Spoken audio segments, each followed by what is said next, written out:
The concept of armor in tanks is simple to understand. Have enough and you'll be able to stop most threats. However, tanks aren't built to be impervious. This means that using the armor you have effectively is complicated at best. One tool that you can use is angling your tank. However, knowing when and how to use angling is highly dependent on what you are facing. One tank is a great example of this is the Tiger 1. To demonstrate armor angling, I'll be using the armor viewer for a few vehicles in-game. A common enemy for the Tiger 1 are Shermans of 76mm guns. As you can tell, the front plate in the Tiger 1 is quite vulnerable when unangled. However, the common situation here is that you angle your Tiger 1. All of a sudden, most of the armor is just about invulnerable to the 76mm. So in the case of facing Shermans of 76mm, it's a pretty good idea to angle your armor. Now let's look at another case. Another enemy that you can face in a Tiger 1 is an IS-2. As you can tell from the front, you're very vulnerable to the 122mm. Whenever you try angling, you're still very vulnerable to the 122mm. They can easily go to your lower side or most other areas.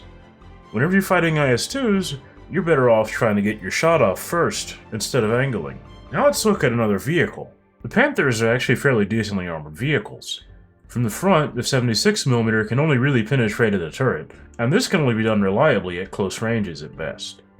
Let's look at another gun. When using the Soviet 122mm, the hull of the Panther is actually quite vulnerable. Does angling help it that much though?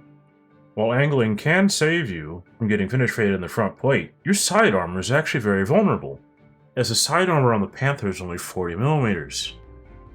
Even though angling will help you in your front plate, I wouldn't recommend angling a Panther because of how thin the side armor is. So let's take a look at yet another example. If you're a Tiger or a Panther player, you've probably faced Sherman Jumbos before.